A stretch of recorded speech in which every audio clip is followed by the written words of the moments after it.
Suspense. Tonight's Suspense brings you Mr. Kirk Douglas as star. But first, a brief message from your announcer.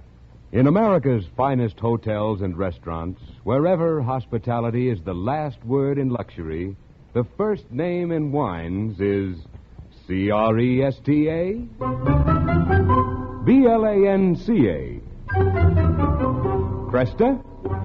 Blanca. Cresta Blanca. Cresta Blanca. When you proudly pour Cresta Blanca California Burgundy or Sauterne, you pay guests the most gracious compliment possible. For Cresta Blanca wines, from the finest of the vines, distinguish America's finest tables. That's why when you serve Cresta Blanca wines, you and your friends enjoy the best. Shenley's Cresta Blanca Wine Company, Livermore, California. And now, Shenley brings you radio's outstanding theater of thrills, Suspense. Presented by Roma Wines. That's R-O-M-A. Roma Wines of Fresno, California. Tonight starring Mr. Kirk Douglas. In The Story of Markham's Death, a suspense play produced, edited, and directed for Shenley by William Spear.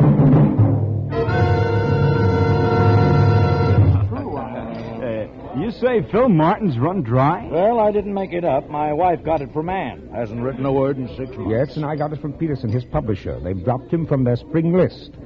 Well, bye-bye, Dean of American Mystery Writers. I'm glad to see him go. Phil Martin. I thought that guy'd write from the grave. I don't understand it. I guess it happens to the best of us. Hope he saved his money, but I suspect he hasn't. Phil Martin run dry. I don't get it. I don't get it. No, I didn't get it either.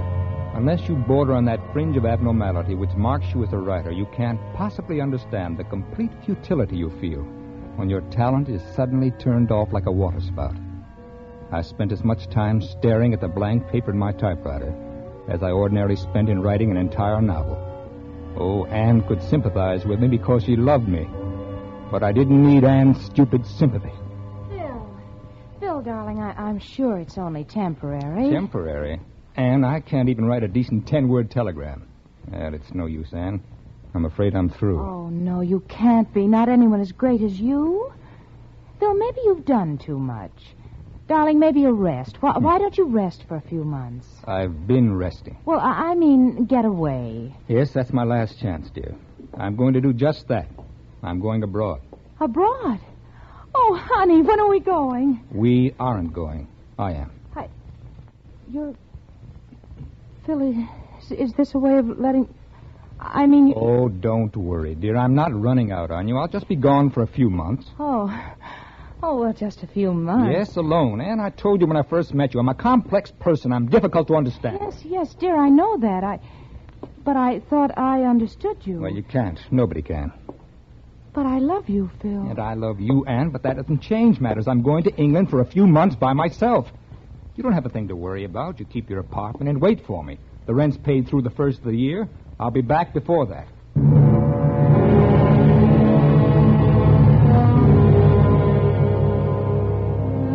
Anne Fleming was the beautiful, not overly intelligent type of girl I've associated with since my divorce.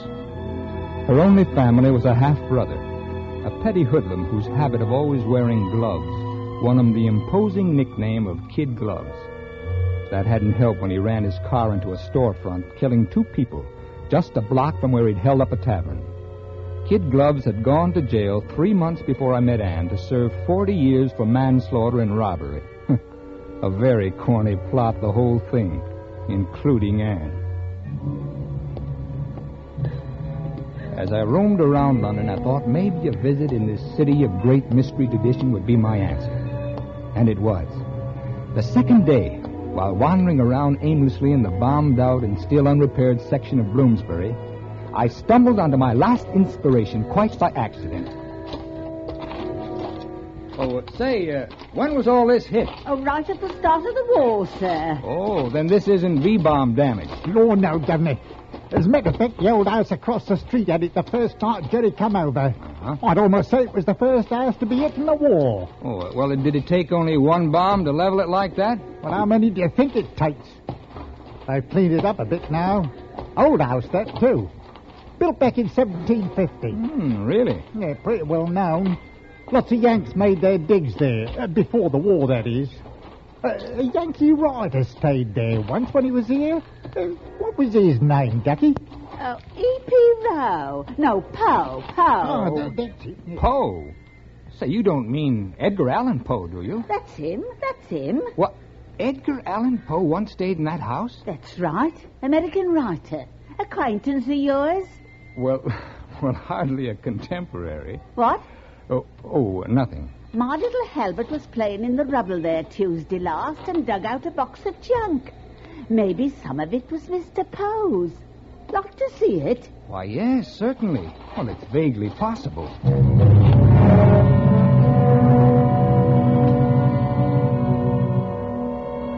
I looked through the battered steel box.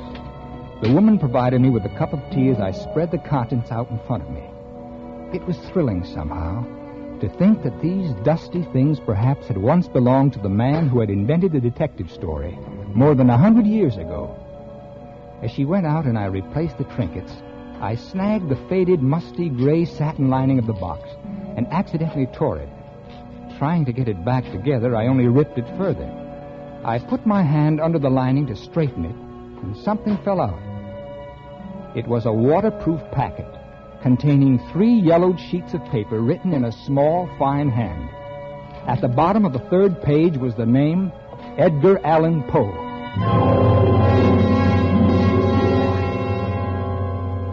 I slipped the packet into my pocket and returned the box. Find anything? No. Just as you said, a lot of worthless trinkets. By the way, I ripped the lining as I was putting everything back. Oh, that's all right. Oh, no, I'd like to give you something for your trouble and for my clumsy damage. Here. And thank you so much. 5 quid? Oh, I say, 5 quid. But the old thing probably ain't worth a threepenny bit. Well, your time, your trouble, and your courtesy are, though. Thank you very much. But 5 quid? Oh, I say.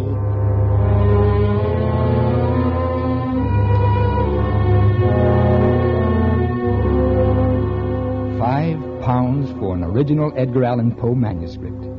It was a short story written by Poe during his brief stay in England many years before his rise and subsequent fall. As I read and reread the manuscript, I realized that it was an experiment in a completely new mystery technique. Here, in effect, was what Pulte had never discovered in his thesis on the existence of only 32 basic dramatic situations. Suddenly, I realized I was the only one who knew this story, and that I could put it to better use than as a museum piece. Why, here indeed was the 33rd situation. Why, in my hands it could blossom forth as a novel, a film, a radio play. I was about to be reborn, and literary immortality was at my fingertips. I began writing in London and all the way back home. It took me 6 months to complete my work, and then, with everything finished, I burned the original Poe composition and sent the novel off to the publisher. Then I called Anne.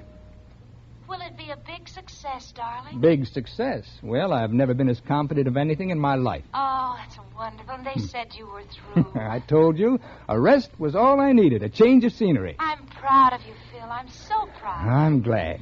Maybe now, Phil, maybe you'll think differently about things. I'm so glad. Phil, you aren't even listening to me. Huh?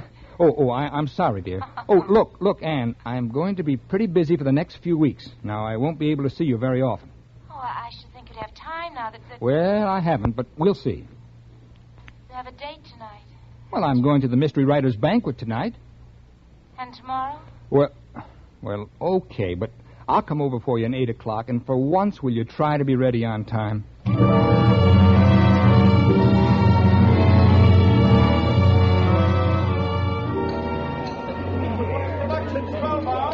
Every year on the anniversary of Edgar Allan Poe's birth, the Mystery Writers of America hold a banquet similar to the Academy Award banquet. Instead of awarding Oscars, they give Edgars for the outstanding works of the year. All of a sudden, everybody was looking at me. Now I have a special Edgar to give. This special award goes to the first writer to discover a new and startling different approach to the mystery story since the death of our patron saint, the great Edgar Allan Poe himself. Philip Martin, for your novel Markham's Death.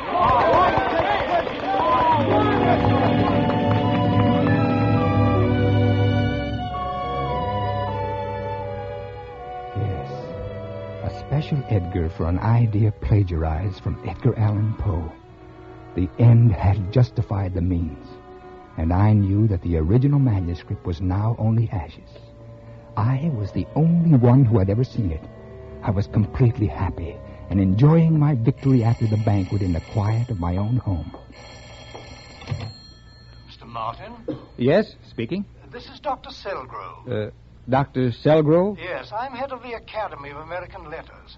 I want to congratulate you, Mr. Martin. I was at the banquet tonight. Oh, well, thank you, sir. Well, yes, indeed. I've been collecting data on Edward Allan Poe all my life. Your work was in the finest traditions of Poe. Well, that is the supreme compliment, Doctor. Mr. Martin, what did you find behind the lining in that steel box in London? What? It was you, wasn't it? Well, I don't know what you're talking about. Yes, in the truest Poe tradition. So much so that I have reason to believe your idea was once Poe's. Now, look, Doctor, I hope you haven't spread this misinformation around. Why, you're wrong, of course, but, well, even the faintest suggestion could do me irreparable harm. If you mean, have I been discreet, sir, I have, until now. Well, look, how do you want me to disprove this ridiculous accusation? I'm at the Academy every day. I'll be there tomorrow night until 9:30. The doors close at 8, but I'll wait for you. That will be fine, Doctor. I'll be there around 9. And as I set the receiver back on the hook, I wondered just how much he actually knew and what I would have to do to silence him.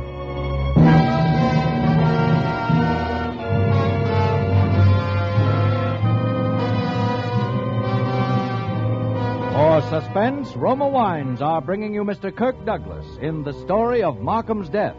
Roma Wines' presentation tonight in radio's outstanding theater of thrills, Suspense.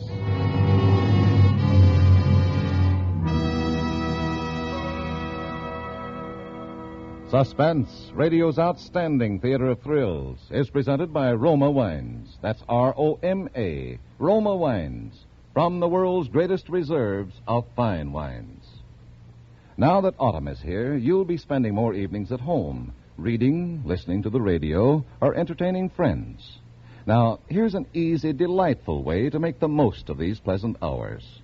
Simply serve delicious Roma California wines, such as glorious Roma Sherry, with its nut-like taste, ruby red Roma Port, or mellow Roma Muscatel. Yes, you'll find that Roma wines really help an evening along. That's because Roma wines taste better. They have a full, rich body and fragrant bouquet you can find only in a fine wine. Tomorrow, give your family and friends a real surprise. Treat them to better tasting Roma wines. That's R-O-M-A, Roma Wines, America's largest selling wines. And now, Roma Wines bring back to our Hollywood soundstage Kirk Douglas as Philip Martin in the story of Markham's Death, a play well calculated to keep you in suspense.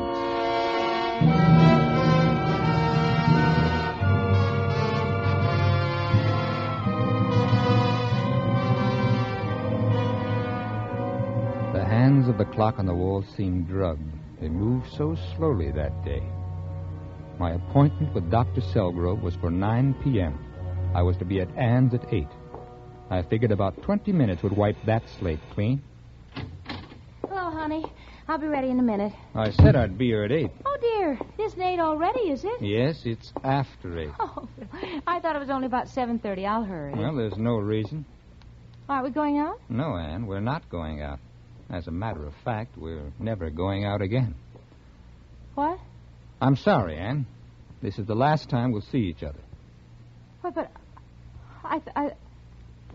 Well, Phil, I've told everyone that... Well, what have you told everyone?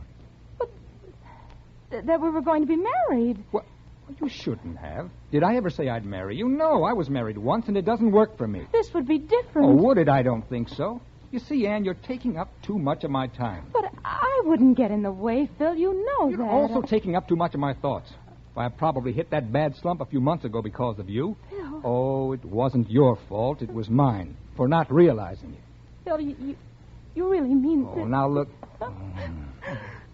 What about me? What about me? What am I going to do? You'll get over it. Here, this should help. What's that? Take it. Just what you like. A roll of nice, clean, new $50 bills. Feel better now?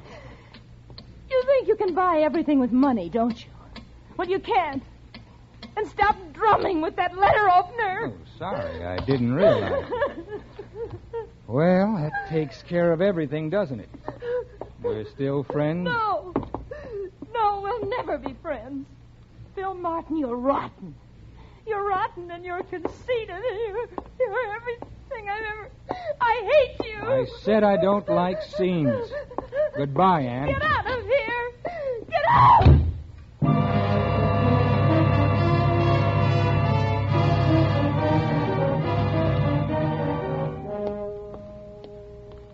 As I left her apartment, I paused to look at my watch. It was 8:30. I noticed a man fade back into the darkness of a doorway, but outside of the fact that he looked vaguely familiar, I thought nothing more of it. I felt as though a weight had been lifted from my shoulders, at least from one shoulder, and I was on my way to lift the weight from the other one. The Academy of American Letters was just a short distance from Anne's apartment. Mr. Martin? Yes. I take it you're Dr. Selgrove. That's right. Sit down, Mr. Martin. I'll stand, thank you. You were at the banquet last night. I remember seeing you. And when I saw you, I knew my search was over. You fit the description just like the missing piece in a jigsaw puzzle. I knew you were the man Mrs. Carruthers described. Well, who is Mrs. Carruthers? The woman who gave you the steel box. The box which must have contained the Edgar Allan Poe manuscript you so skillfully rewrote. Preposterous. You deny that you were in London? Well, no, but... Or that you found the box and examined it? Well, no, but... Mr. Martin, a poverty-stricken woman like Mrs. Carruthers couldn't forget a man who gave her £5. She could forget seeing him slip a packet into his pocket. That is, until someone came along and gave her £10 to refresh her memory. For £10, she probably dreamed up the whole story. Look, you say you know something of Poe. Then you know that the time he spent in London was long before his prominence as an author. Why, for all we know, he didn't write a line during his entire stay there. Mr. Martin, I've devoted my life to gathering information about Edgar Allan Poe. It's my hobby as well as my job. I've been looking for one missing manuscript for a long time. A manuscript whose existence I learned of quite by chance. What are you talking about? This letter which Edgar Allan Poe wrote to a cousin in Boston during his London visit. Fine piece, isn't it? Well, what about it? Well, let me read it to you. He says, "My new theory for a tale of murder is a form of induction as opposed to deduction. I refer to it as Markhamism after the title character. My first draft manuscript is stored behind a satin curtain built of steel to age and mellow until such a time as I may produce it without being turned mad." I see. Dear me, you were overconfident, Martin, calling your novel Markham's Death. Not only didn't you change the process, you didn't even alter the name. And if I should admit to all this, what would be your price? Now, Mr. Martin, money's of no consequence. I'm a student, a collector of American letters. All I want from you is the manuscript. Impossible. In return for my everlasting silence. Possessing the manuscript is payment enough. I have no desire to ruin you. Unless, of course, it should become necessary for me to do so.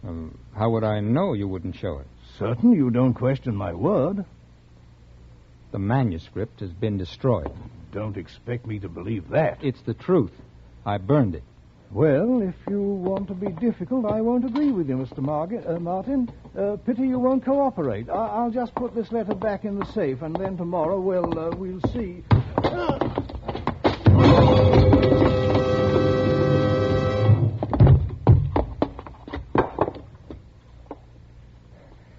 Panic fled with the return of cold logic. Dr. Selgrove was unquestionably dead. I had to act quickly because speed was essential. I knew that from what I myself had often written. I took the letter and pocketed it to be burned later in the privacy of my own home. There would be no suspicious ashes for the police to sift. The bookend was the only thing I touched. I carefully filled the wash basin with hot water and dropped the bookend into it, smearing and obliterating any fingerprints. Now, I had to work backwards.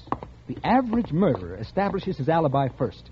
But in my case, I had to establish it behind me and cover my time.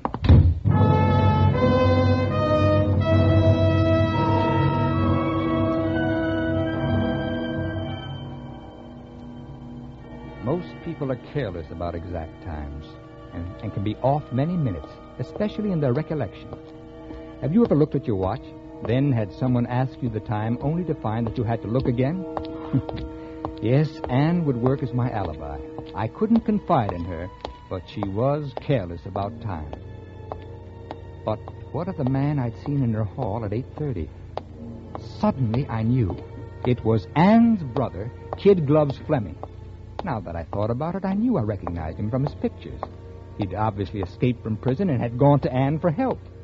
Yes, Anne would be more than happy to say I'd been with her until 8:45. Unobserved, I hurried back to her apartment house. In front of the building, I hailed a passing taxi and entered at precisely 9:05. Where to, mister? The Milford Club on 59. Not many taxis in this neighborhood, are there? Were you waiting long? 10 or 15 minutes. I wanted to be at the club by 9. Oh, it's almost that now. Is that all? I thought it was later. Oh, well, I'll get you there fast. Oh, that's all right. There's no hurry.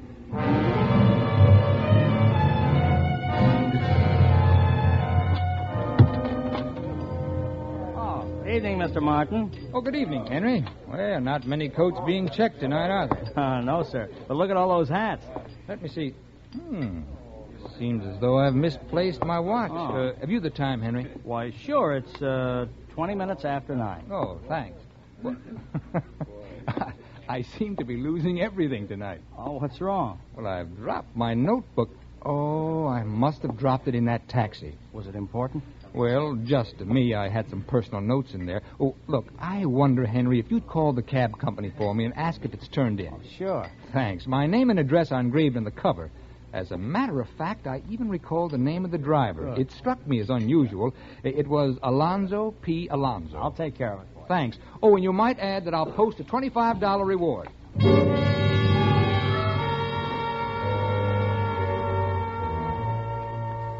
Then I went down to see Lieutenant John Kirkland of Homicide.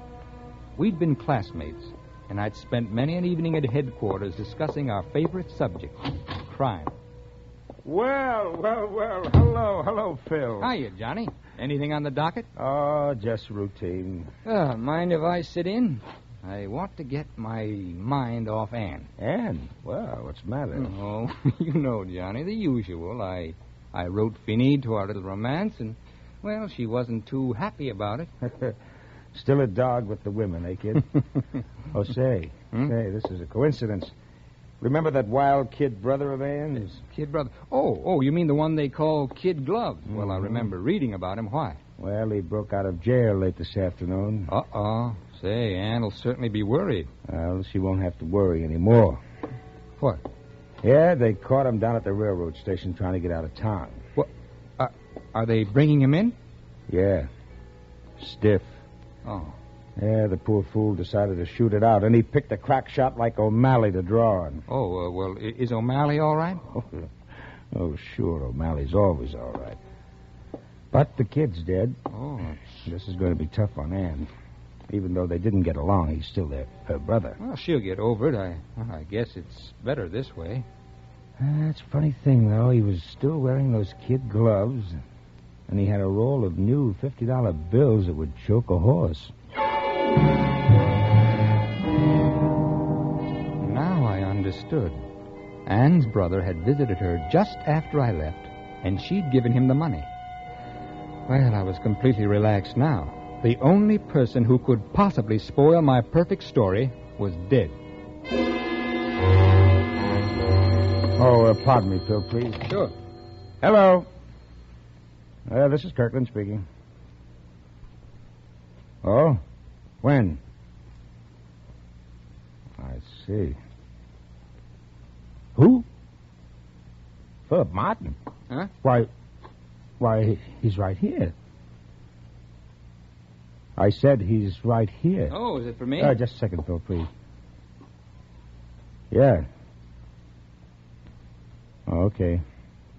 Let me know. I'll send him right out. Hey, what's up, Johnny? I thought that call was for me. No, it wasn't for you, Phil. It was about you. Well, about me? Yeah. Where were you this evening? I told you. I had dinner, went over to see Anne, and then met you. Well, weren't you anyplace else? Are you sure? Of course I'm sure. Say, Johnny, what is this, the third degree? Do you remember what time you left Anne's? Why, well, I must have left about 9:15. Yes, I'm sure of that. It was just about 9 when I caught my cab. Was anyone with you? At Anne's, no. We were alone.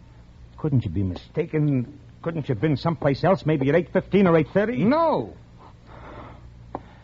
Why, Phil? Why do you play right into my hands? Why do you make it impossible for me to help you? What are you talking about? Murder, Phil. I'm arresting you for murder.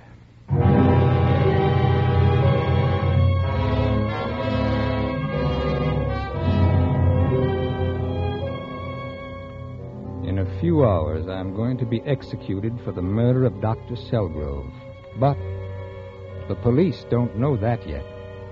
You see, although I'm innocent of the crime I'm scheduled to die for, I'm powerless to save myself.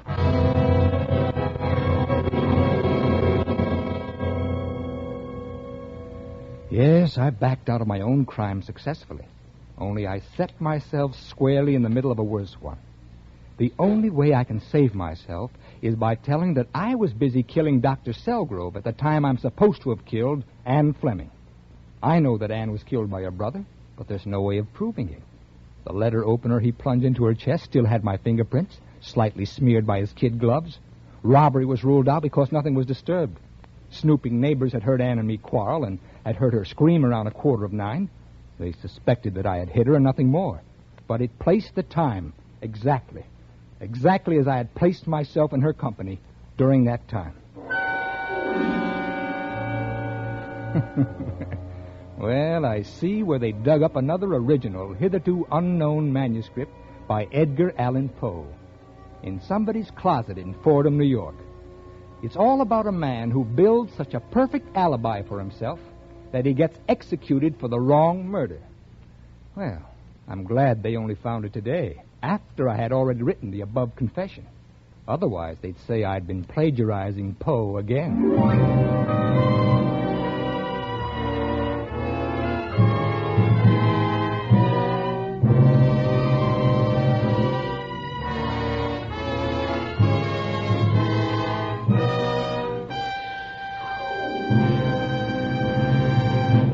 Suspense. The story of Markham's death, starring Kirk Douglas, presented by Roma Wines. That's R-O-M-A. Roma Wines, America's largest selling wines.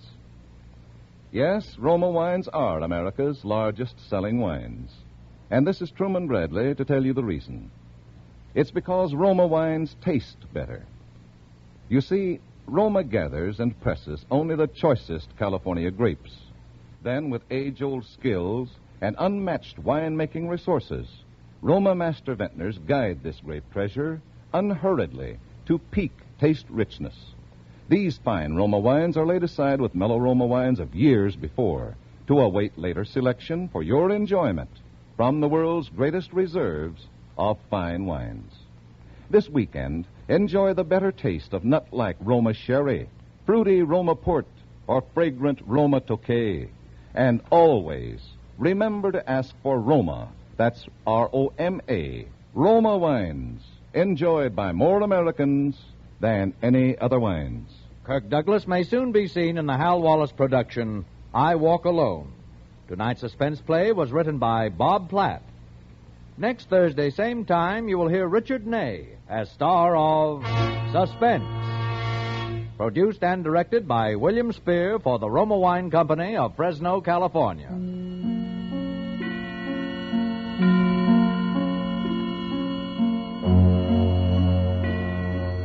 In the coming weeks, Suspense will present such stars as Louis Jourdain, June Havoc, Dennis O'Keefe, Marcia Hunt, and others. Make it a point to listen each Thursday to Suspense, radio's outstanding theater of thrills.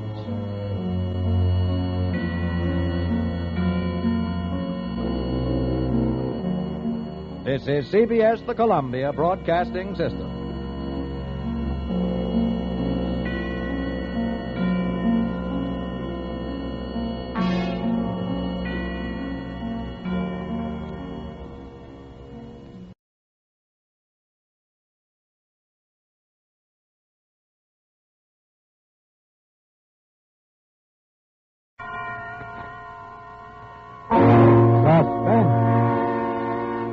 Tonight's Suspense brings you Mr. Richard Ney and Mr. Joseph Kearns as stars in a remarkable study in suspense, written by the distinguished contemporary English novelist Evelyn Waugh. But first, may we remind you that in America's smartest homes and clubs, where hospitality is the last word in luxury, the first name in wine is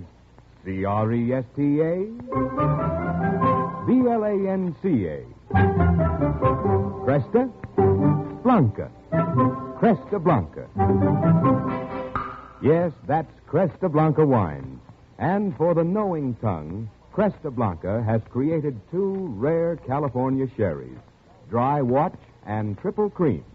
Compare Cresta Blanca Dry Watch and Triple Cream with the world's finest sherries. You'll find Cresta Blanca Dry Watch and Triple Cream sherries unequaled in America, unsurpassed anywhere. Shenley's Cresta Blanca Wine Company, Livermore, California. And now, Shenley brings you radio's outstanding theater of thrills, Suspense. Presented by Roma Wines. That's R-O-M-A. Roma Wines of Fresno, California. Tonight's stars Richard Ney and Joseph Kearns appear in Evelyn Waugh's study in mounting terror called The Man Who Likes Dickens. A suspense play produced, edited, and directed for Shenley by William Spear.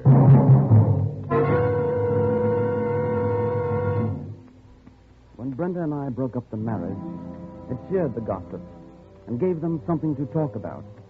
I kept running into people who asked about Brenda, and I either bored them or they bored me. One of the rare moments when the human equation is perfectly balanced. So that when Dr. Messenger told me in a club one night he was going on an expedition into the Amazon to find a buried city called Demerara, I asked to go with him. I told nobody about it except my brother Mark. I can remember little of the preparations or leaving England. All I can recall now is that when we docked near the mouth of the Orinoco, the tropics were bathed in a green and lemon splendor. How well suckled from heaven it seemed. Green hilltops sown with daisies, and the breeze was sweet, and everything seemed luminous and lately sprung from the soil.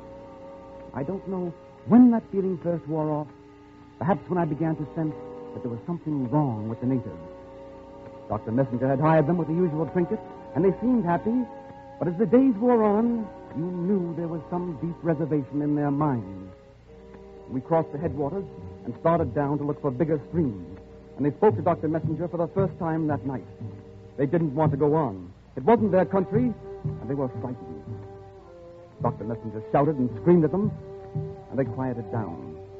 They quieted down and made no sound. Finally, they made no sound at all in the night. I knew what had happened before Dr. Messenger burst into my tent. Wake up. I'm awake. Come outside. Something rotten has happened. I know already. The natives have gone. Bunch of rotters. They sneaked away like shadows. Did they leave the stuff? I guess. They took only their own things. They're honest. The only decent thing they could do. No, I mean, they're honest. They never intended to go on. To leave us this way, we don't need them, though. We'll find others. We'll do it handy, we will. We'll keep looking. Right's the word, Tony. We'll keep looking. And we'll keep talking, and we'll dodge what we both want to say. That we're alone in the jungle. Well, what if we are? We'll move on. With our maps, and we'll do it handy. It'll take a bit of poise, that's all. I suppose. Dr. Messenger, about the trip and everything ahead. Yes? Do you think we'll make it? Of course we've got to. It's that simple. We've got to. Thank you. You know, I don't think we will either.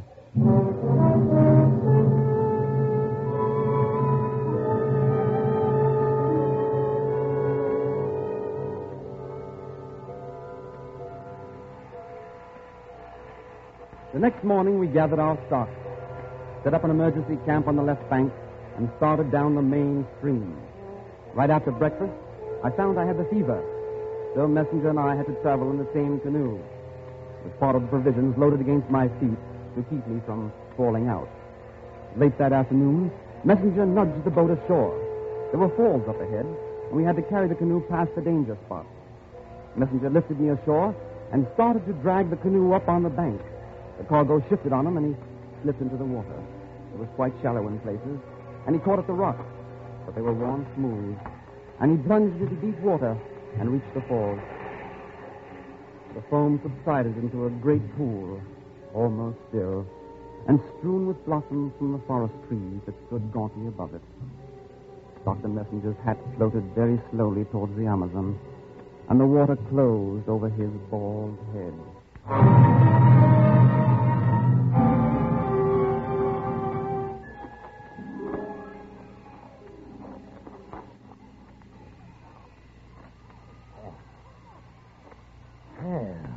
Hello. My name is Todd. Here, drink it. You'll only need a bit. Drink it now. I have the fever. I know, but you're getting rid of it. How can you tell? If you're alive, you're getting over it. If you're dead, you're not. Thank you. You're the first stranger I've seen for a very long time. And you're the first one I've seen for a very long time.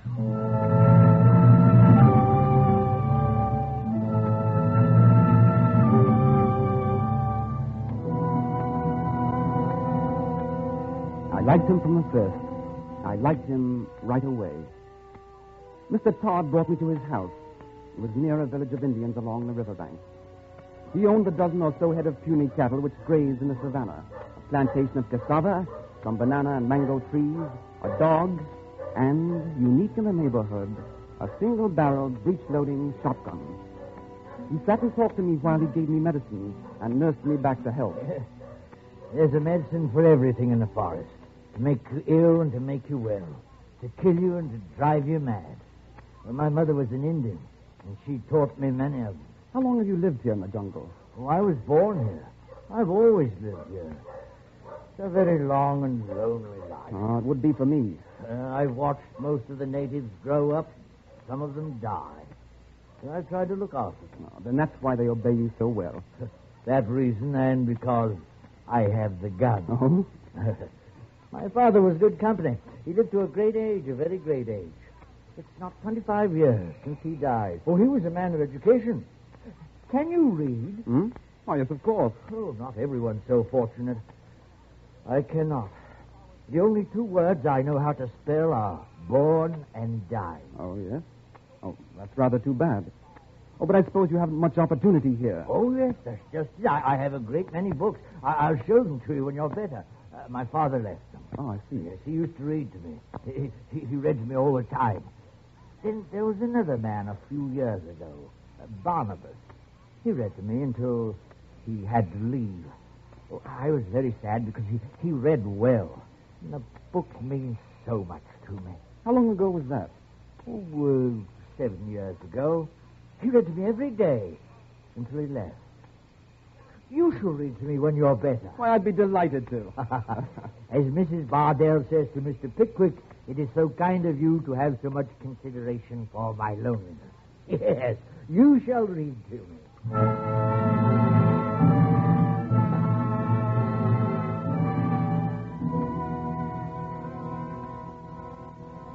Mr. Todd had a soft way of speaking, as if he had learned to talk under the sounds of the jungle. And now, as he went about his work in the village, he seemed happier than I'd seen him before, as if he were alive to some great expectation. I went on recuperating, and my first day out of bed, he took me walking into the jungle. We'll have to turn back soon. It's growing late. Yes, it's almost 4 o'clock. Ah. What would it be like in London now? I can never remember which way it goes. What the time is. It'll be 9 o'clock. Sun comes up in the east. They get the day sooner. Yes. So we get it secondhand and slightly soiled. Hey, what's the matter? That mound of dirt there. What is it? It's a grave. I told you about him. Who? Barnabas. His name was Barnabas Washington. He's the man who read to me. You said he left. Well, didn't he? But you didn't say that way. You talked as if he really left. Did I? Maybe it's the way of saying things down here. You're an educated man, I'm not. I didn't mean that. I just thought of him as, well, leaving. Oh, of course, I should have made it clear. He was a splendid fellow, Barnabas. I liked him very much. How long was he here? Oh, quite a long time. I mean, exactly how long? I couldn't remember. Quite a long time. And he died here without getting home? Oh, yes, it seems sad. He was a splendid fellow. I'm sure he was missed. You know, you've given me an idea. Yeah? I wonder if he doesn't need a marker. I think I'll build a small cross. Two of them, I think. One to commemorate his leaving and the other your coming. Now, that seems very odd. Most things are that old men do. I'd like to begin now. Would you care to help? No, I'm going back. I feel tired. Oh, yes, of course. Oh, print it out for me, will you? Barnabas Washington and your name. I know how to print born and died, and I'll do it later myself. Yes, now you want to rest. And tonight I think we could begin. Begin what? You're reading to me. You feel well enough now, don't you? Yes, I feel all right. Oh, good. Then we'll begin tonight.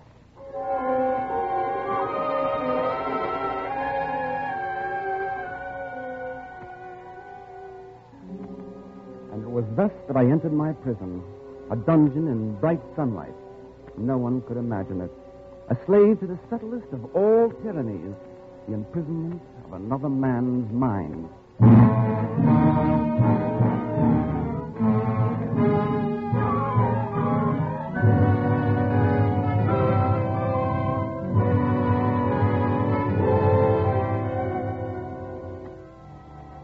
For Suspense, Roma Wines are bringing you Richard Ney and Joseph Kearns in The Man Who Liked Dickens. Roma Wines' presentation tonight in radio's outstanding theater of thrills, Suspense.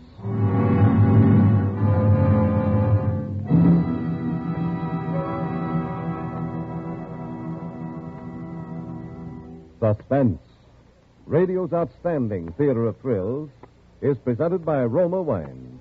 That's R-O-M-A, Roma Wines, those better tasting selections from the world's greatest reserves of fine wines. This is Truman Bradley with a suggestion from Roma that has helped many a hostess win high praise. Whenever friends drop in for an afternoon or evening, show the warmth of your welcome by serving better tasting Roma California wine. For both host and guest, there's pleasure in the tempting nut-like taste of golden amber Roma sherry, rich ruby red Roma port, or mellow flame-bright Roma muscatel. You'll find that everybody will cheer your choice when you serve these fine Roma wines because they do taste better.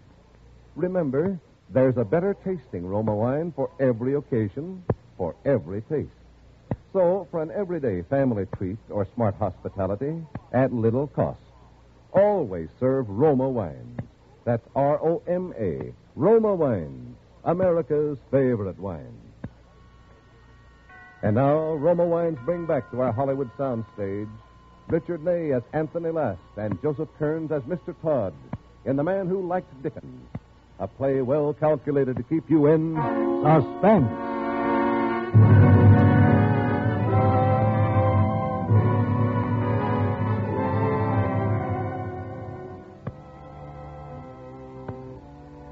It was dark when Mr. Todd came in, and we ate in silence. After the meal, he led me into his room, and I saw the books for the first time. They were on a loft above his bed and tied in small bundles. He brought all of the bundles in by the fire and began to unwrap them. It's been hard to keep out the worms and the ants.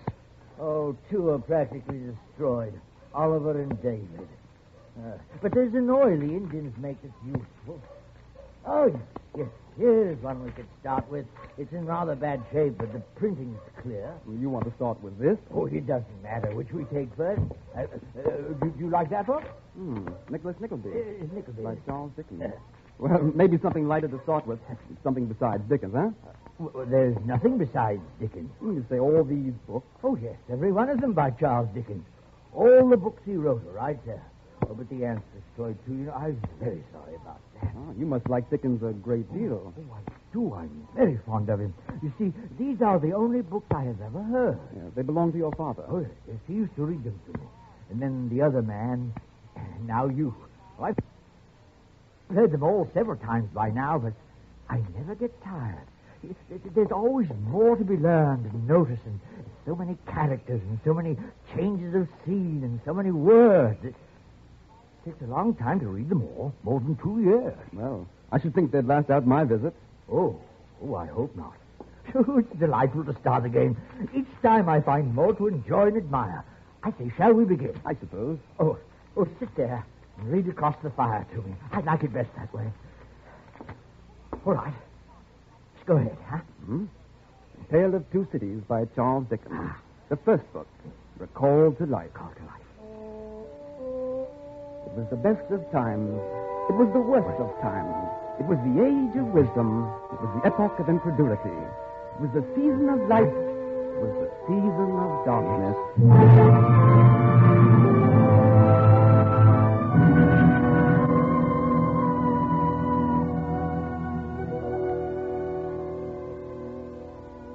I found some pleasure in the reading for a while. It calmed me and gave me a feeling of being whole again. And the old man's delight was something to see. As I read, he followed the words soundlessly with his lips. And often, when a new Dickensian character was introduced, he'd say, "Repeat the name, I've forgotten him." Or, yes, I remember her well. She dies, poor woman." Always he was concerned with the people and nothing else. And his comments were usually simple.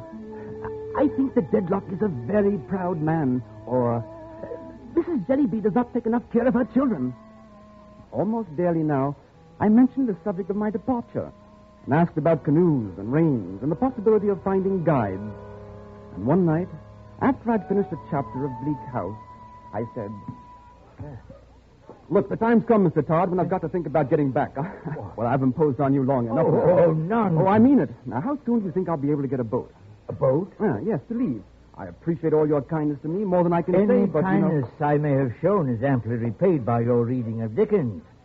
Now, do not let us mention that subject again. I'm glad you enjoyed it. I have too, Mr. Todd, but I must be thinking of getting back now. Oh, yes. The other man was like that. He thought of it all the time, but he died before he got back. Mr. Todd, the other man, did he finish all the Dickens books? Finish them? Yes, the other man. Did he go through all of them? No, it's hard to remember. But I do recall the Tale of Two Cities 3 or 4 times. 3 or 4 times? You mean he went all through and came back? Why, you said it took 2 years each time. Well, maybe it was 3 times. I'm getting old. My memory's not so good. Mr. Todd, why did he stay? I don't know. Why did he stay all those years? Well, he never said. Forgive me, Mr. Todd, but I must press the point. When can I get a boat? There is no boat. Oh, the Indians can build one. You'll have to wait for the rain. How long will that be? Oh, a month, 2 months. Well, I must speak to them then. Yes, of course. Now, it's early. Do you think we could read some more tonight? Bleak House has always been a favorite of mine.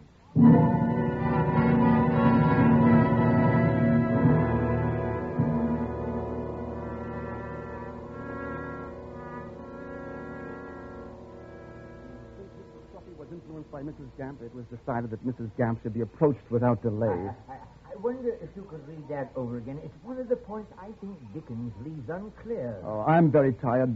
I wonder if we could wait. Oh, yes, of course. We'll take it up tomorrow.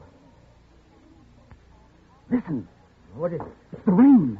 The rain's come, Mr. Todd. It always does. You know what it means? Why, it means I can make preparations to go now. Oh, I can talk to the natives about building a boat. Oh, that's impossible. Why? It's impossible. The Indians won't build a boat during rainy season. It's one of their superstitions. Well, you might have told me.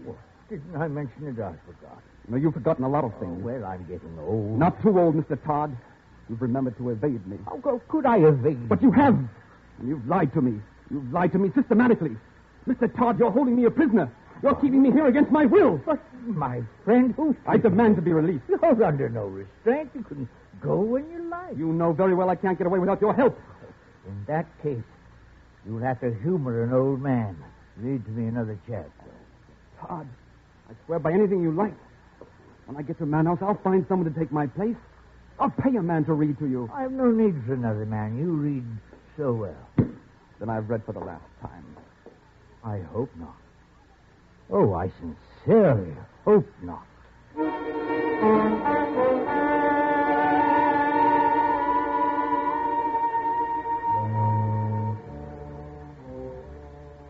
Well, that evening at supper, only one piece of dried meat was brought in, and Mr. Todd ate alone.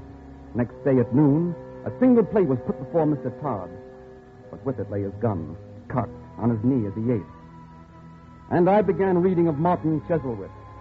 But it was different now, because I knew what lay ahead. And if I didn't then, I did after I found the scrawled note toward the back of the book. It was written with pencil in a rough hand. I, James Todd of Brazil, do swear to Barnabas Washington of Georgetown that if he finished this book, in fact, Martin Chuzzlewit, I will let him go back as soon as finished. And there followed a heavy pencil X.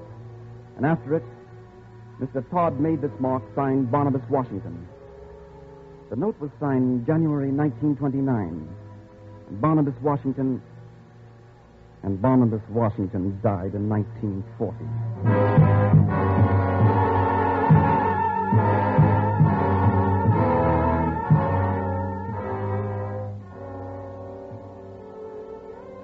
Well, from that moment on, I began to grow worse. I ate little and slept even less. And every day there was more Charles Dickens. A whole year had passed of our mutual friend in the old curiosity shop, and Mr. Todd was already talking of starting over again. And then a stranger arrived in camp.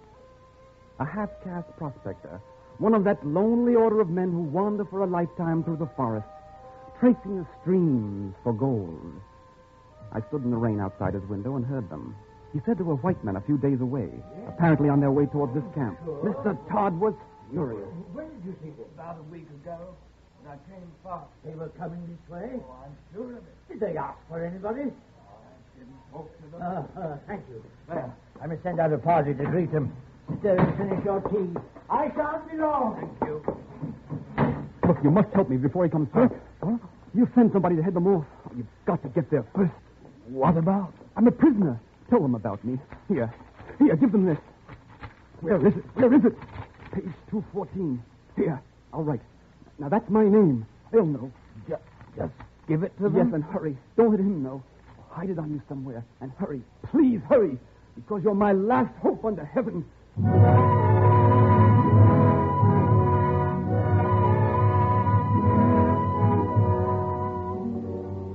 Well, Mr. Todd must have sensed that, too, because the next afternoon he told me that he expected I'd be leaving soon and invited me to a native feast. I agreed to go, and that was my fatal blunder, the last of all possible mistakes. At the feast, they served a thick porridge, and I remember only growing warm and weak and being carried back to Mr. Todd. I was still weak when I woke. I was in the armchair and found Mr. Todd rocking contentedly before his fire. Aha! Are we awake? Oh, you don't look well. Not well at all. I feel rotten. That porridge doesn't seem to agree with me. I'll give you something to make you better. The forest has remedies for everything, to make you awake and to make you sleep. You haven't seen my watch anywhere? You've missed it? Yes, I thought I was wearing it. See, I've never slept so long. Not since you were a baby. You know how long? 2 days. Nonsense. I couldn't sleep that long. But you did. It's a long time. It was a pity, too, because you missed our guest. Yes. Well, yes. I've been quite gay while you were asleep.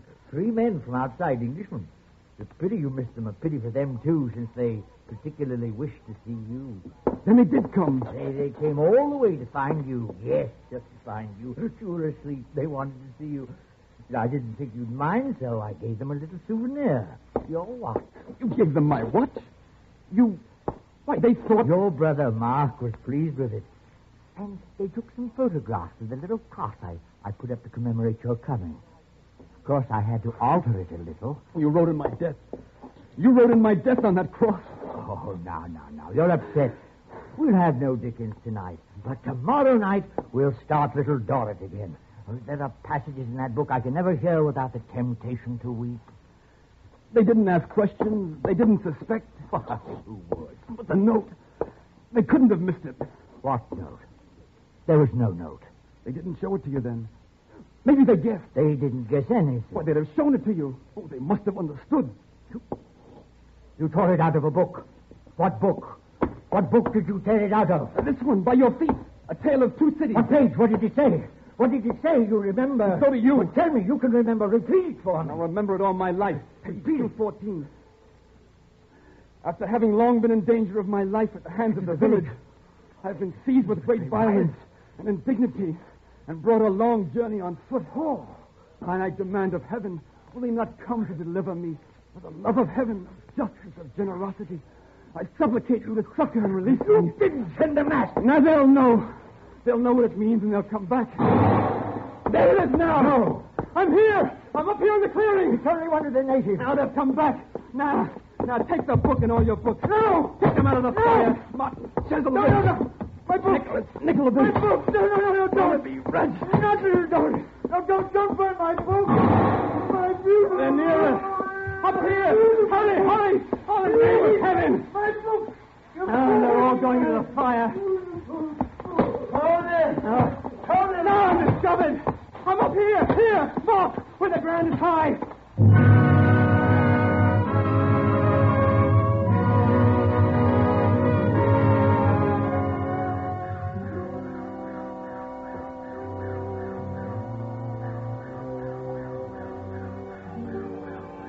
Well, we left the heart of the Amazon country that night. It was a night that was full of sound. The howler monkeys were silent, but tree frogs nearby set up a continuous chorus. Birds were awake, calling and whistling, and far in the depths about them came the occasional rending and reverberation of dead wood falling among the trees. And under all of that, the sound of Mr. Todd. The sound of words coming out of his mouth. A mouth that had nothing left to it but trembling and quivering. The sound of Mr. Todd sitting before the fire watching the last of Charles Dickens burn and repeating from a broken memory, "It was the best of times. It was the worst of times. It was the age of wisdom. It was the age of foolishness. It was the epoch of belief. It was the epoch of incredulity. It was the season of light. It was the season of darkness. It was the spring of hope. It was the winter of despair."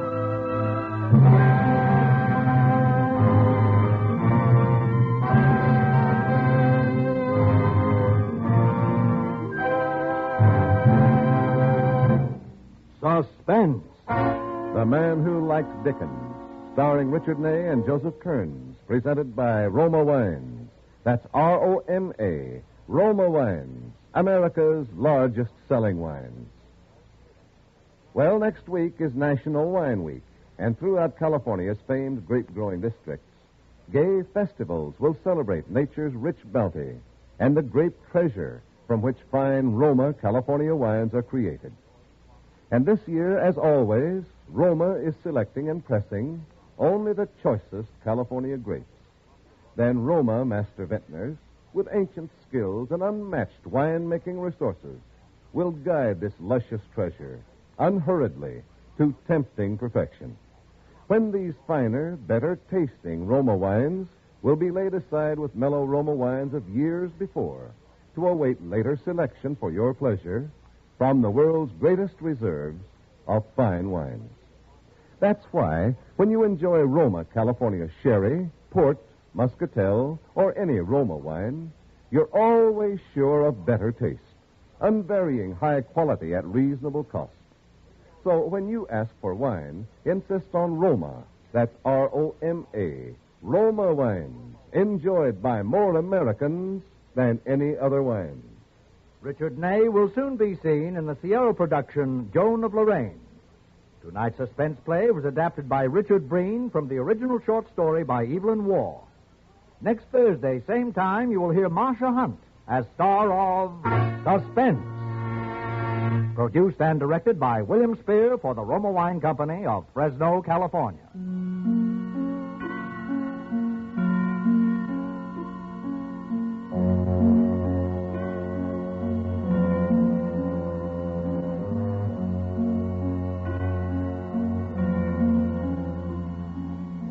In the coming weeks, Suspense will present such stars as Louis Jourdain, June Havoc, Dennis O'Keefe, and others. Make it a point to listen each Thursday to Suspense, radio's outstanding theater of thrills.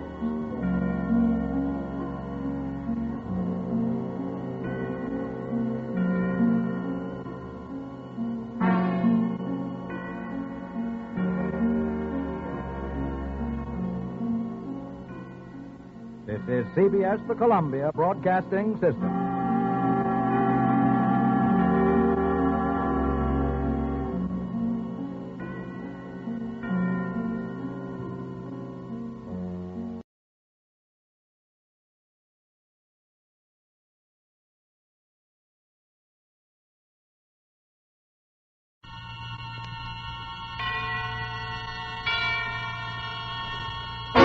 Suspense. Tonight's Suspense brings you as star Miss Marcia Hunt. But first, an important reminder that wherever hospitality is the last word in luxury, the first name in wines is Cresta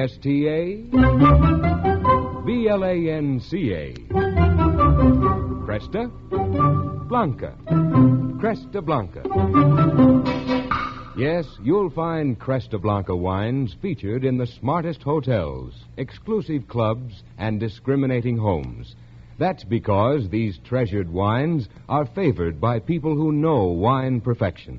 Let magnificent Cresta Blanca California wines distinguish your hospitality, too. Pour and enjoy a choice Cresta Blanca selection of sherry, port, or muscatel.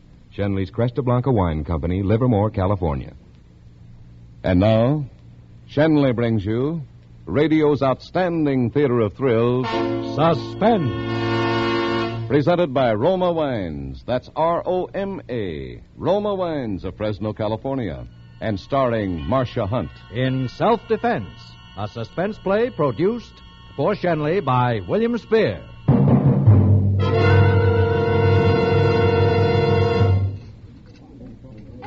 Wonderful vacation, and it couldn't have been pleasanter. I really think it was the fastest divorce I've ever had. It always amuses me to hear you talk about your divorces, Mimi. You discuss them as if they were hairdressing appointments. Don't look now, darling, but a young man has been staring at you all through lunch. Oh, don't be silly. But I tell you, he has. Oh, he's coming this way now. Well, just ignore him. I'm sure he won't bother us. I beg your pardon. Hello, Bobby. Why, Fred. Oh, this is a surprise. Yeah, happy one, I hope. Staring at you. Oh, why, of course. Oh, Mimi, this is Fred Dexter, Mimi Carlyle. Fred's a very old friend of mine. Well, hello. How do you do? Oh, do sit down, Fred. Mimi was just telling me about a mysterious man staring at me. Well, I guess I was staring, but I wasn't sure it was you. We were just going to order more coffee. Will you join us? Well, thanks. I don't mind if I do. Waitress, 3 coffees, please. Oh, you better make that, too. I really must run. Oh, now, I hope I haven't intruded. Not at all. But I must go. I have to see that wonderful lawyer of mine, and I know you two must have a lot to talk about. Oh, don't bother to get up. Nice to have met you, Mr. Dexter. It's my pleasure, Miss Carlyle. I'll call you during the week, Bobby. Please do, darling. Bye now. Well, Fred, where shall we start? I'd like to start where we left off 6 years ago. You still turn a nice phrase. And you're still the most beautiful woman in the world. Funny that you should feel that way after what happened. Oh, I was hurt deeply at first. Call it pride. Are you happy? Was it really worth it, Bobby? Oh, here's our coffee. Oh, thank you. The usual 1 lump of sugar? No, but thanks for remembering. A black will be fine. You haven't told me if it was worth it. I have everything I ever wanted. Are you happy with it, Bobby? Please, Fred, let's not talk about it. What are you doing here in Florida? I just got in a few days ago. Business. Sort of a troubleshooting job. Probably be here a few months. Did you come alone? If you mean am I married, no, I haven't found a girl rich enough. I guess I deserved that. Oh, I'm sorry. I'm sorry. I shouldn't have said that.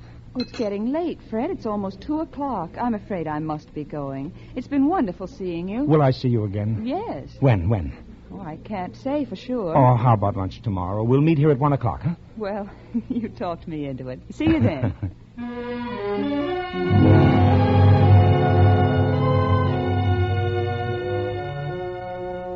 I must admit it was quite a surprise meeting Fred Dexter. When I left Chicago, he was the one person I never thought I'd see again. But I couldn't decide whether or not I was happy that he was here. At dinner that evening, it was like any other night in my marriage. The usual business group was there, big cigars stuck in their flabby faces, all nodding in unison as Jonathan recited the day's news from Wall Street. I knew the speech by heart. Cotton up 3 points, wheat up 1, steel up 2.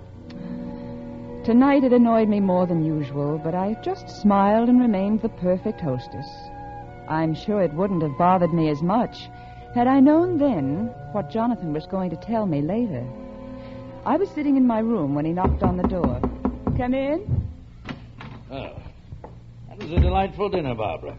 You were charming, as always. Thank you, Jonathan. I'm glad it pleased you. I have a bit of news for you, my dear. News? Yes. Sure, it won't depress you too much, but I must leave on a business trip to South America.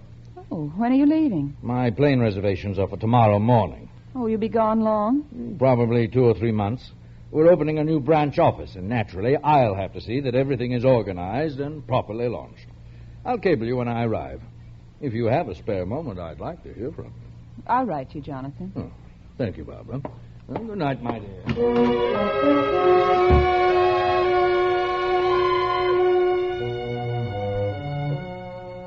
Jonathan was right. I wasn't at all depressed that he was leaving.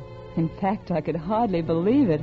This would be the first time in 5 years that we had been separated for more than just a few days. It was a newfound freedom, and now I decided I was happy that Fred had arrived in town. The next few weeks passed quickly, and I saw Fred regularly, though we had to be careful where we met. It was a complete change for me, and it was wonderful to feel alive again. But for Fred, it just meant that he was falling more deeply in love with me. Oh, perhaps it wasn't right to encourage him, but I was enjoying myself thoroughly. One evening, just before Jonathan was to return, Mimi phoned and invited me to a party. It was a typical Mimi Carlyle affair with bright lights and dull people. Bobby, darling, I want you to meet Alex Maynard. That's he playing the piano. Oh, he's a perfect dream. Oh? Come, you must meet him this instant. Alex! Alex, I'd like you to meet a very dear friend of mine, Mrs. Jonathan Newell, Alex Maynard. Bobby to you, Alex. How do you do? Hello. And now you must excuse me. I'm going to practice my smile on my guests. I'll see you both later. I hope we didn't interrupt your playing. You're not. I was just noodling around. Oh, don't stop, please. I love Gershwin. No? He's my favorite, too.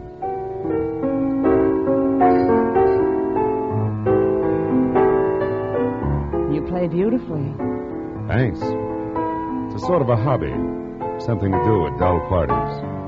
What do you do if there's no piano? I find a beautiful young woman like you, talk to her. Maybe somebody else would like to play for a while. Maybe you're right.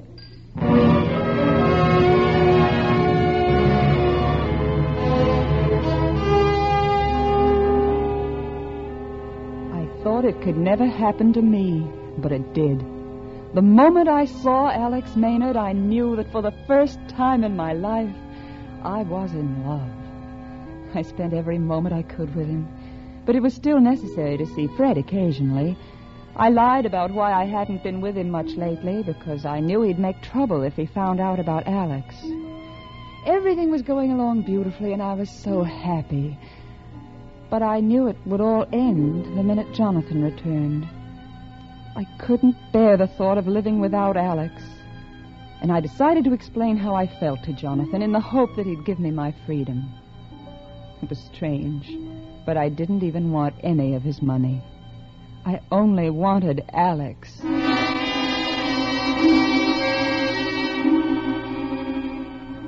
I knew that Jonathan might not be willing to give me a divorce, and the thought kept pressing on my mind. So I began thinking of other ways to get rid of him. I even thought of murder.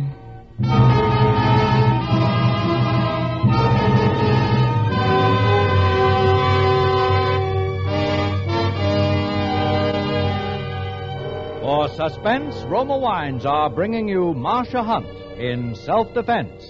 Roma Wines' presentation tonight in radio's outstanding theater of thrills, Suspense.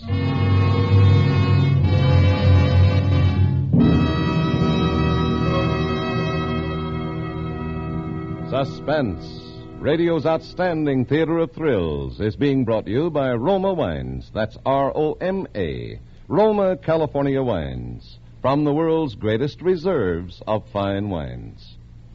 High food prices, meatless Tuesdays, and eggless Thursdays puts the American homemaker on her mettle to create tempting menus with inexpensive dishes. But millions of women have discovered an easy way to transform the simplest meals into adventures of enjoyment. The secret?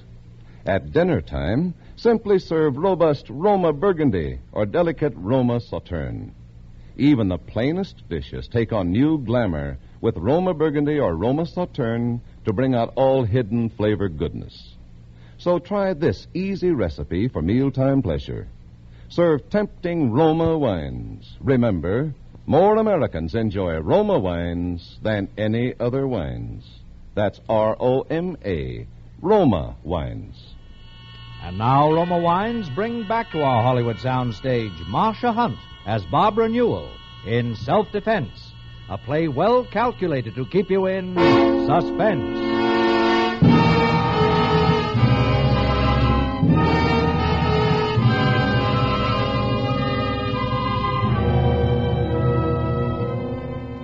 It wasn't long after I'd met Alex that Jonathan arrived home and immediately surrounded himself with his associates. It seemed that the two of us were never alone long enough to bring up the subject of divorce, and it was beginning to upset me terribly. I was becoming nervous and irritable, and Alex didn't make it any easier for me because he was continually asking about it. It was a Thursday night when I finally got to speak to Jonathan alone. The household help was off for the evening, and Jonathan was in his study going over some papers. I thought he was wrapped up in his business plans, but I must say I was rather surprised he was thinking of me. For after a long silence, he spoke. Barbara. You haven't been yourself since I've come back. You're jumpy and always on edge. Is there something on your mind? Yes, there is, Jonathan. I wanted to tell you about it, but I haven't been able to get you alone. Oh, we're alone now. Jonathan, I want a divorce. You know how I feel about that. But I don't want it because of your money. I swear I won't ask you for a penny. This doesn't sound like you, Barbara. I know it doesn't, but I'm not the same person you left 3 months ago. You see, I've fallen in love. Oh, come now, my dear. You don't expect me to believe that. It's true. You must believe it. Does he have more money than I? Of course not. Well, then you can't be in love with him. Not you, Barbara. Oh, it's just an infatuation, like a summer romance. I'm sure you'll get over it shortly. Perhaps you're just tired and need a change. Why don't you take a trip to the Bahamas, Nassau? Do you a world of good. And then when you come back, I'm sure you'll regain your perspective. I don't want a trip. I want a divorce. I thought we had an understanding, my dear, but apparently you've lost sight of it. But we don't love each other, and we never will. Quite aware of that, and I always have been. I'm sorry, my dear, but you can't raise any sympathy from me. You've gotten everything you wanted from this marriage, and I don't owe you a thing. I won't give you a divorce under any circumstances. Good night, Barbara.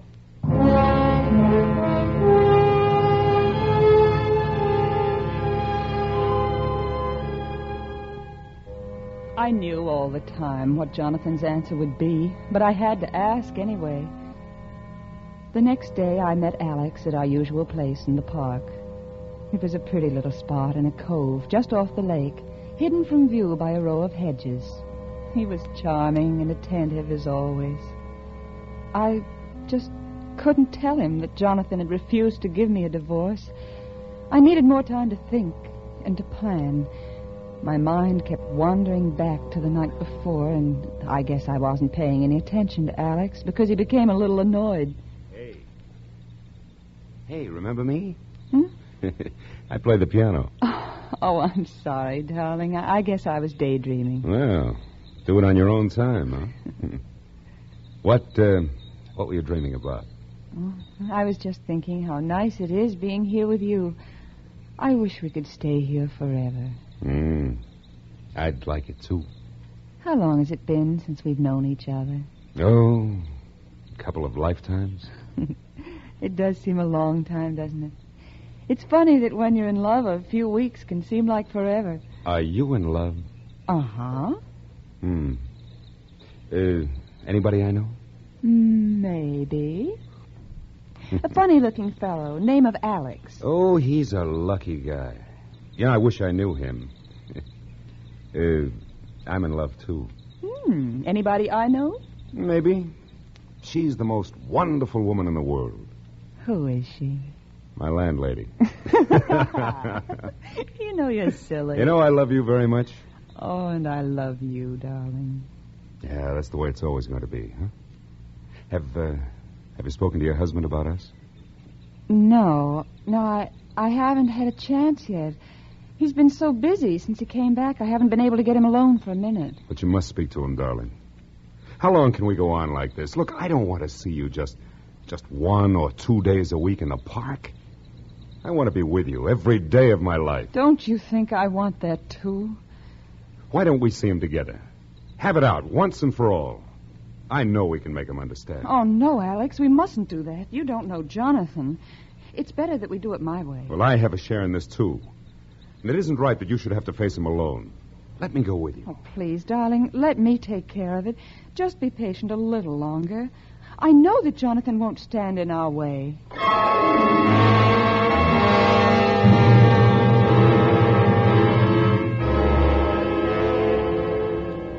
Yes, I knew that Jonathan would no longer be a problem, because now I had the answer. I thought about it for several days and then decided I'd go through with it. It was a desperate plan, but a woman in love will do desperate things. You see, the plan included Fred Dexter and murder.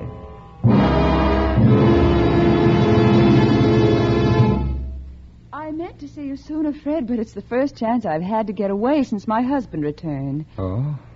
I didn't know he was back. He got back last week. Are things still the same between you? Yes, still the same. I don't love him, and I'm sure he's not in love with me. It would have been different had you married me, Bobby. I know that, Fred, and I've been thinking about it lately. I had a lot of plans for us. It was going to be an ideal marriage.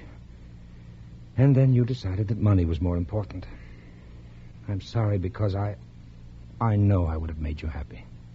You know, Fred, when you're young, you're apt to do many things that you regret later in life.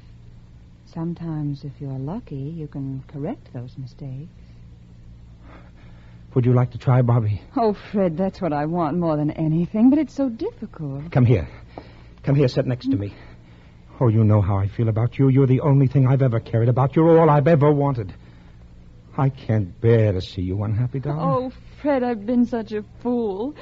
I guess I've always loved you. There's never been anyone else. It's not too late. We'll go to your husband and we'll explain it to him. I'm sure he'll understand. He's got to understand. That won't work, Fred. What? Have you asked him already? Remember the first day we met in the cafe? I knew then that I wanted you and that I must get away from my husband. I asked him for a divorce that very night, and he refused me. I kept thinking about it all the time he was away, and when he returned, I begged him again, but the answer is still no. He says he will not divorce me under any circumstances. There must be something we can do. He has no right to stand in the way of our happiness. Do you think I want the rest of my life to be as empty as the past 6 years? I don't know what to say, darling. I don't see how we can possibly get rid of him. That's it. That's it, exactly. We'll get rid of him. Fred, what are you thinking? Oh, I'm just thinking of you, darling. I want you, and I'm going to have you at any cost. Oh, Fred, I love you so much. Oh, my darling.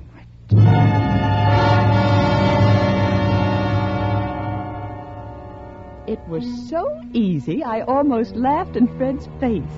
He sat there like a lovesick sophomore, swallowing every word I said like it was a sugar-coated pill.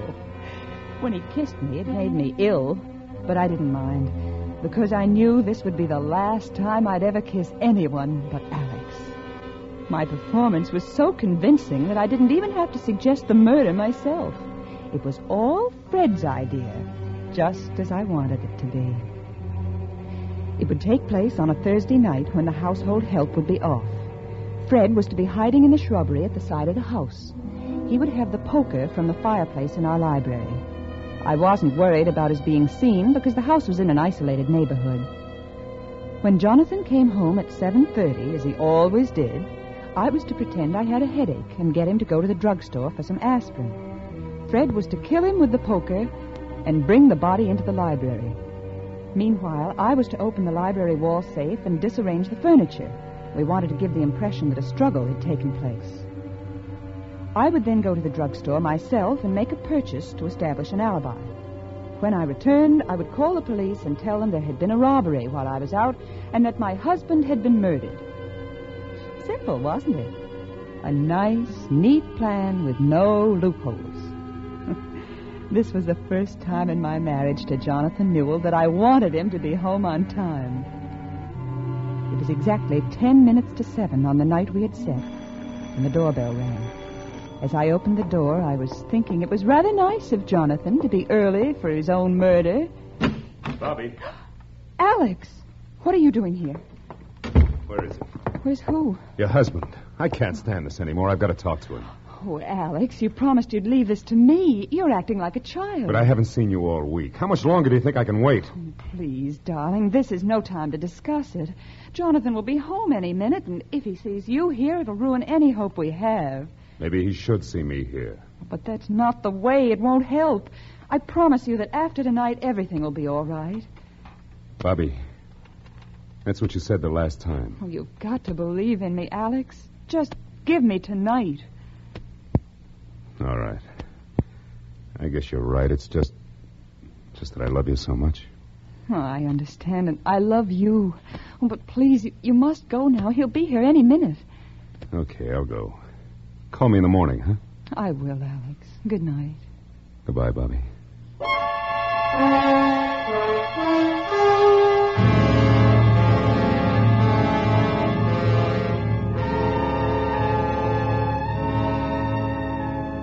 Poor darling thought he was doing the right thing, but actually he almost spoiled any chance we would ever have for happiness.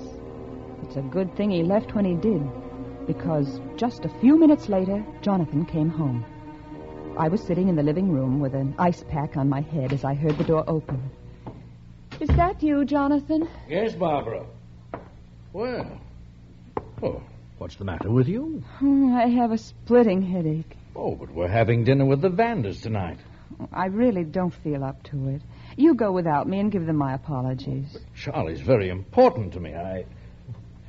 Oh, well, if you'd rather... Oh, there is one thing you can do for me, Jonathan. Yes? We don't have an aspirin in the house, and the servants are all gone. Would you mind going to the drugstore and getting some? No, not at all. I'll go as soon as I dress. Would it be too much trouble to go now, Jonathan? Pain is unbearable. It will only take you a minute. All right, if you insist, my dear. Thank you.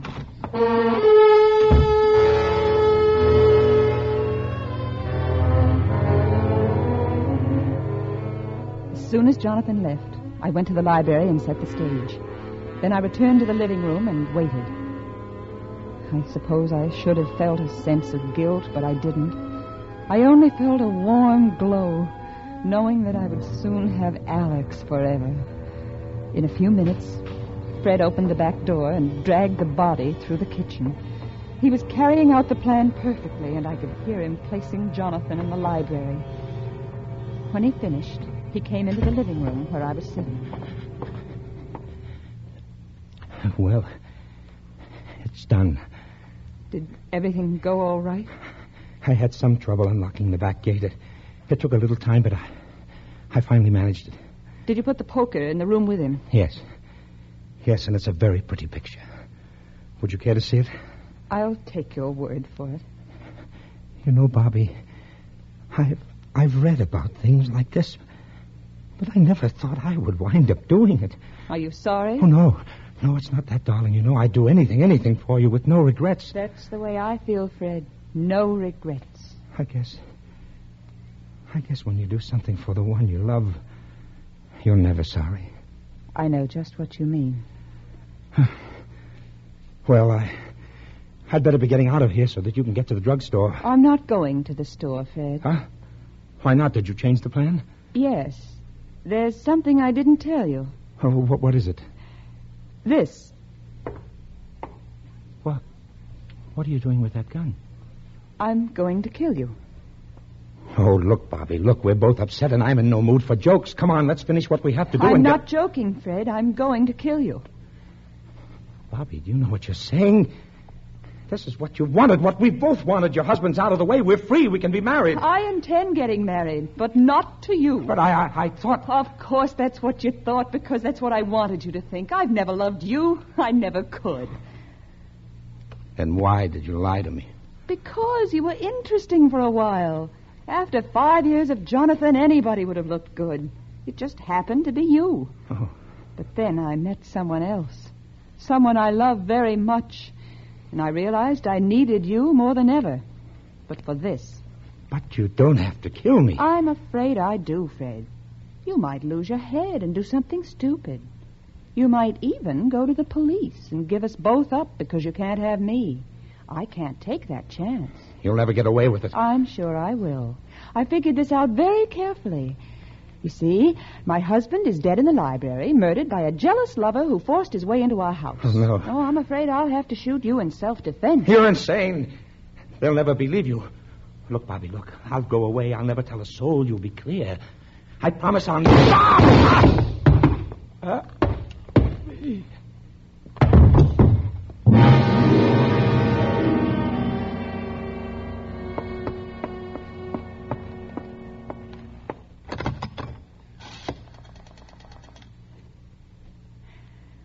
Operator, give me the police.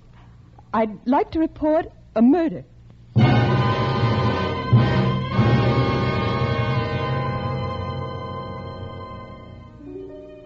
I knew exactly what I was going to say to the police when they arrived. Yes, for a moment I was very happy and quite pleased with Barbara Newell. Everything had gone smoothly, exactly as I had planned it. Except for one thing. I should have looked at the body of my husband. If I had, I might not have been convicted of murder.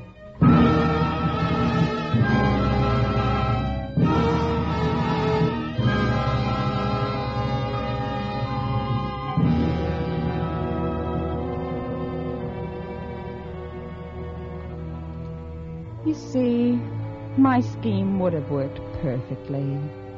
But I overlooked a very important point. It hadn't occurred to me that Fred had never seen my husband, Jonathan. And the man he killed coming out of the house was Alex Maynard.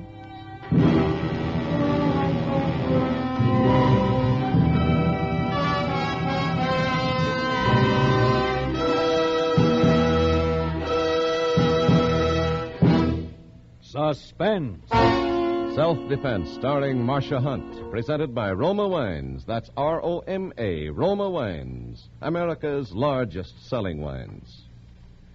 When you serve your favorite Roma wine, you enjoy the rich reward of nature's treasure, selected California grapes, gently pressed at their peak of goodness. Then, with ancient skills and unmatched wine-making resources, Roma master vintners guide these natural juices unhurriedly to tempting taste perfection. These Roma California wines are placed with other mellow Roma wines to await later selection from the world's greatest reserves of fine wines for your pleasure. If you are expecting friends this weekend, give everybody a treat. Serve glorious nut-like Roma sherry, fruity Roma port, or mellow Roma muscatel. Enjoy the better taste that has made Roma wines America's favorite wines. That's R-O-M-A, Roma wines. Marcia Hunt may currently be seen in the United Artists film Carnegie Hall. Tonight's suspense play was by Arthur Julian and Howard Leeds. Next Thursday, same time, you will hear Dennis O'Keefe as star of Suspense. Produced by William Spear for the Roma Wine Company of Fresno, California. This is Truman Bradley with today's reminder from Roma. Your community chest supports supervised children's recreational centers in neighborhoods and youth organizations. These are red feather services needed by every boy and girl. Keep them going. Give now. Give generously to your community chest.